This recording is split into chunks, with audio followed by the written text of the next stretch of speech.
Hey guys, so surprise, I'm still sick.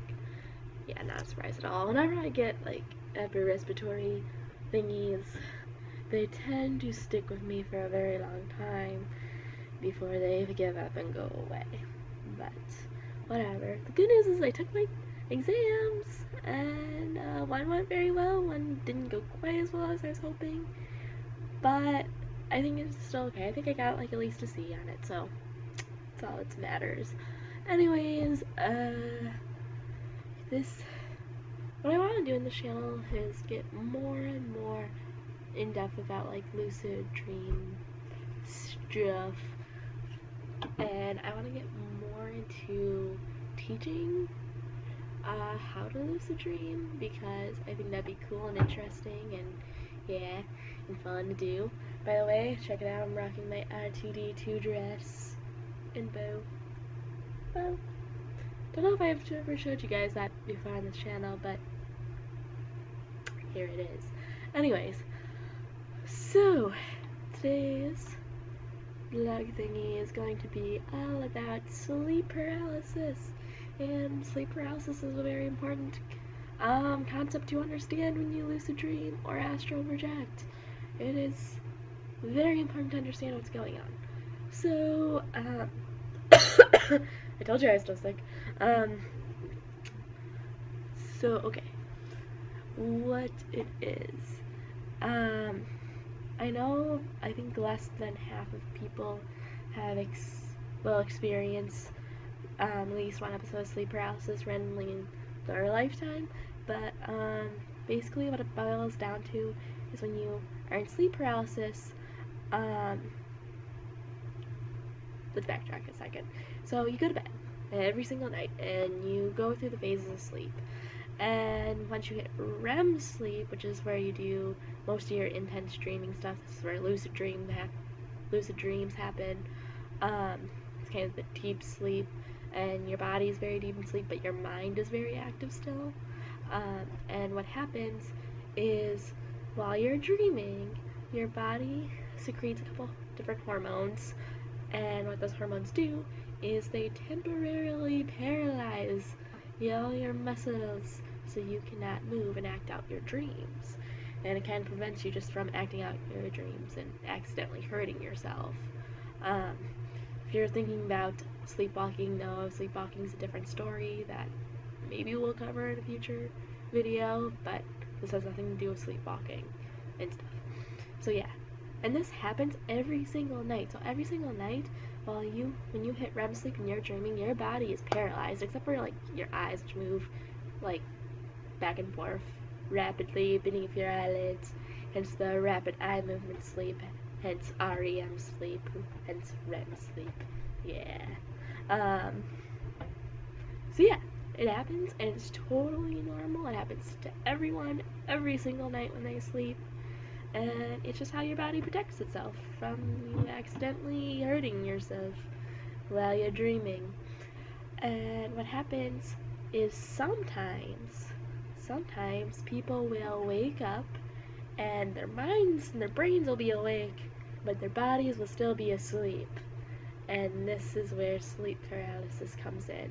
So picture waking up all of a sudden, and you can see your surroundings, you can see your room and stuff, but you can't move a muscle in your body.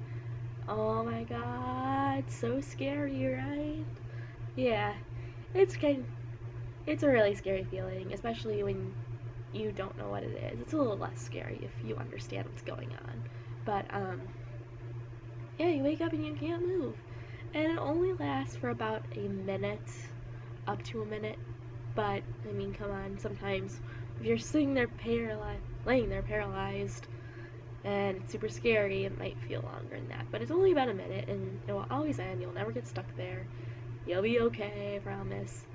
But what makes it even more scary is when you wake up, you're in sleep paralysis and you can't move your body, you're still kind of like half dreaming when this happens. So sometimes you could have auditory hallucinations. Maybe you hear, a lot of people hear like kids laughing or like people talking. You might hear someone call your name, when really none of those things are happening. And that's kind of creepy and weird and scary, but what can be significantly more terrifying is having visual hallucinations. A lot of people will have visual hallucinations when they're in sleep paralysis and they'll see things.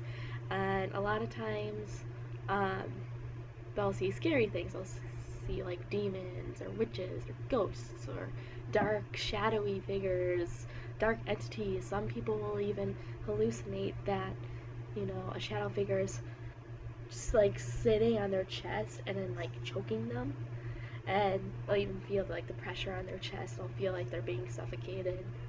So yeah, super scary. You wake up and it's terrifying. It's super scary, especially when you don't know what the fuck that just happened to you.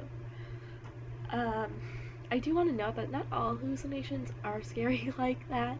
It's just a lot are, and it's probably just because you wake up and you're stressed and you're scared because you can't move. And since you're scared and you're stressed, it's going to translate itself into being scary hallucinations. They're not always scary though. And yeah. And some people suffer from chronic sleep paralysis and get it a lot, and others will get it once in their life and then never get it again. Some will never have sleep paralysis ever at all. It just depends. So if you're getting sleep paralysis and you want to prevent it, the best ways to do it are, one, to not go to bed when you're super, super tired, when you're super physically exhausted, and don't lay on your back. That is the most likely position that you will wake up in sleep paralysis. Do not lay on your back. There were some other ones, but I forgot. Oh yeah, if you wake up and you're in sleep paralysis and you're like freaking out, you're super scared, the best way to try to get yourself through it and get yourself out of it quicker is to focus all of your attention on trying to move a small part of your body, like your pinky or your index finger or your toes, your big toe or your pinky toe. Just try to focus on moving something really small in your body. Focus all of your energy into moving that part, and then eventually you'll be able to move it, and then it'll help your body wake up and be like, oh shit, we're awake. So yeah. But it just boils down to your body's asleep but your mind's awake is what's happening. Kind of crazy and scary, but it's kind of cool concept too. You want to hear something even crazier? Some people, you try to induce sleep paralysis, and you might be thinking now, what? Why would someone do that? That sounds super scary. Why would someone try to make that happen? And the reason is, some people like to use sleep paralysis as a means to astral project or to lucid dream. Yeah.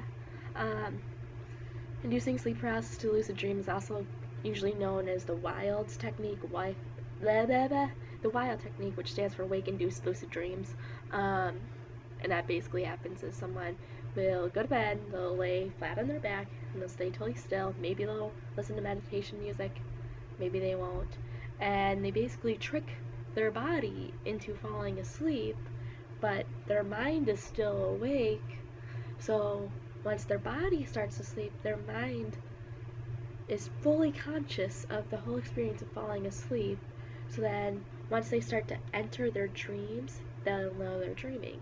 Yes, when this happens, you can literally enter your dreams from being in a waking state. You can literally walk right into your dreams. It's super freaky, but it's super cool too. And while this might be one of the harder techniques to lucid dream, it gives you the most lucidity, and it gives you the most lucidity on control on your own terms. But that's enough of that. We'll talk about more of the WILD technique later in a different video, and some people use it to astral project because basically they lay, very similar to WILD technique, they lay flat on their body, on their back, and they might listen to guided meditations or binaural beats until their body paralyzes itself and they're able to consciously will themselves out of their bodies. And it's very freaky, but very cool too, and stuff. So, yeah, it can be a sleep paralysis. It can be very scary, but it can also be a wonderful tool to do some very cool things with your consciousness. So story time. This is where I throw in my own experiences. When I first started my dream journey, I have never experienced sleep paralysis before, and for most of my journey, I've experienced sleep paralysis except this past year. I started experiencing, actually, past 2 years, I started experiencing sleep paralysis, joy, and so for me, what's happened is I'll wake up usually in the middle of the night around 3, 4 a.m., sometimes 2 a.m., and I'll notice I can't move, and sometimes I hallucinate, and sometimes I don't. I've had a couple scary hallucinations where I hallucinated very scary things. Entities walking in my room, which was freaky. But I also haven't always had scary hallucinations. One time I had a hallucination that a cat was walking across my chest. And one time I hallucinated that my boyfriend was standing right by my bed. And, that didn't scare me, it just kind of confused me, if anything else. But, yeah, they're not always scary. And then lately I've been having more and more episodes where I wake up, but I don't hallucinate really. But I'll wake up and I can't open my eyes at first, and I'll feel... I've described this feeling before on my channel, where I'll feel like I can't move, but I'm almost like floating out of my body. I'll be like, it's like, say I'm laying down right here, my body's here, I'll feel like my consciousness is like here. I don't feel like my consciousness is right here, I feel like my consciousness will be like here. And I know where I am. I know what's around me. It's like I can see my surroundings without actually physically using my physical eyes to see my surroundings, and I feel very like not control my body, and it's just an overwhelming sensation of feeling disconnected from myself, from my physical body. And all the time I just consciously will myself to be able to move and to wake up, because it's scary when it first happens. You're like, oh shit. But as this has been happening more and more, it's progressively getting less scary to me because I'm more aware of what's happening, and I know it's going to end. I'm not going to be like that forever. So lately I've been able to have more control over those experiences, which makes me very happy. So, story time. Our story time. The most recent time this happened to me, I was laying in bed and I woke up, and it was like early in the morning, like it might have been like 6 a.m. It wasn't super early because I feel like there was some sunlight coming to my room, but I wasn't ready to wake up and get ready for the day yet. I still wanted to sleep in. It might have been a weekend, but I woke up and I had that feeling of like, shit, I am in sleep paralysis. And my first instinct was to like, okay, will yourself back, to be able to wake up and be able to move. But then a second part of me was like, no, don't do that. You're not doing that this time. You are going to stay in sleep paralysis, and you are going to use it to your advantage. So I stopped fighting it, and I actually went with the sensation, trying to almost fall back asleep with it. And in my brain, I'm like, okay. One of three things might happen. One, I'll just fall back asleep. Two, I'll astral project. Three, I'll have a lucid dream. One of those will happen. I don't know which one. Let's see. So, I stayed with the experience. I stayed paralyzed, and I just focused all my attention on having something happen to me. And basically, it started off almost feeling like I was getting out of my body. So I was laying on my bed over there, I'm gonna demonstrate this. Right? So my bed's over there, right? And I was laying down in my bed, and you can't see my pillow right there, but I lay with my head right by that black fan, or by the desk thingy on that side, and my feet are towards the wall. I was laying in my bed, I was paralyzed, and all of a sudden I got up and I made my way to the door over there. You can't see that. And then I was back in my bed, and then I was all of a sudden back in right by my door, about to walk out of my door, and then I was back in my bed, and then I fell into a lucid dream after that, and it was a really cool lucid dream. I will tell you the details of it later, but it was amazing. And then I woke up, and it wasn't until actually a few hours later that I remembered what happened to me that night, and I'm like, holy shit, did I just have an out-of-body experience and a lucid dream, on top of that being a wake-induced lucid dream, which is like the holy grail of lucid dreaming. And I'm like, fuck yeah, that is fucking awesome. So I was very excited. So that's one example of using sleep paralysis to your advantage. Yeah, that's it for right now. If you have any questions, leave them in the comments. Tell me your experiences, and for now, bye guys.